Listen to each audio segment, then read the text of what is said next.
readers who haven't seen it yet, what is it exactly? How would you describe Main Street? It's a fictionalized account of my daily doings at ESPN. So I guess it would help, generally speaking, if they already sort of liked what I do, at ESPN. Mark Schlereth, our tackle football analyst, I saw him on a plane once, and he said, "You're sort of like the head of the pretend division," which is very apt description. Because I started out, believe it or not, way back when I wanted to be like a serious journalist. I saw myself like, Bob Simon, Middle East correspondent, and I still have a great interest in political affairs and world affairs and all that. But I shifted towards sports, and then kind of got tired of the conventional sports. And next thing you know, we were making up stories. I mean, I've done it for like 7, 8 years, where we just tell the players what to say. I don't bother interviewing people. Tom Brady, here's your line. Yeah. And they go along with it. Very rarely have we had a guy like, "What do you mean?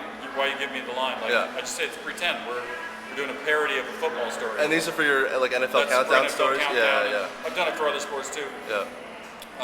So I loved what they came to me with, and it just took a while, to finally, okay, what will it be?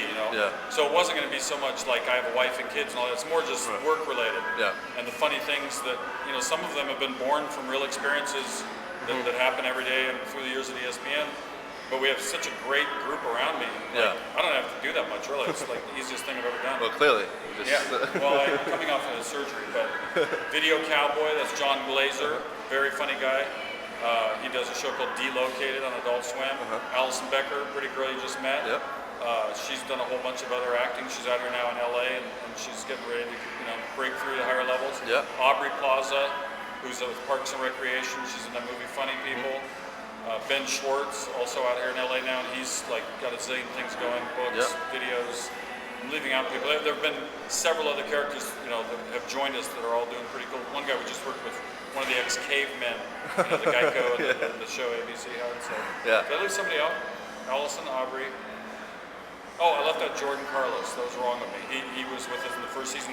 He was in a movie with Renee Zellweger. I don't know if it's out yet. So like each of these people we've worked with, it wasn't like we picked them all off Craigslist. Nothing against Craigslist. In fact, we did this time.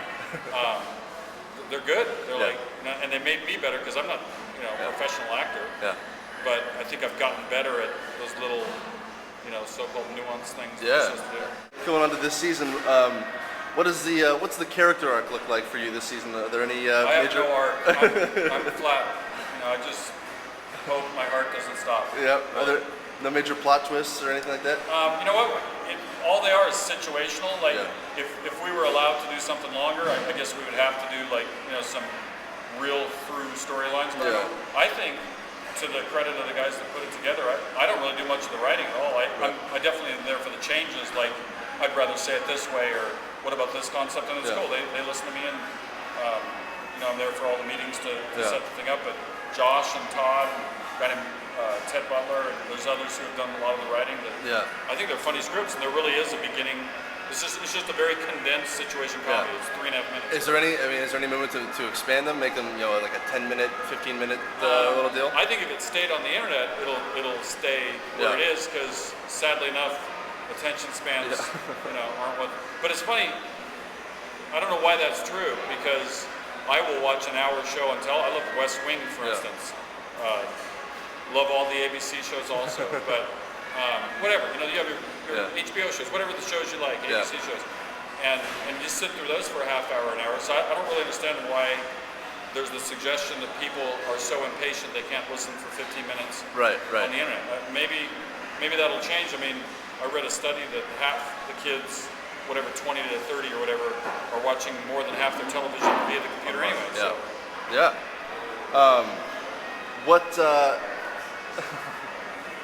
Almost got it. That was a pretty good throw. That's the only thing I can still do athletically is throw. I can do nothing else. For the time being, at least. I can still throw with. I threw the ball the other day pretty well. In fact, my favorite thing we've done, I got to throw a football and destroy. The joke was that Corolla and I are trying out for a part in a movie, each of us, and the interview goes terribly wrong, because I'm questioning the lady about her football knowledge, and at the end I just pick up the ball and throw it across the room, and I destroy everything in the room. It was really fun.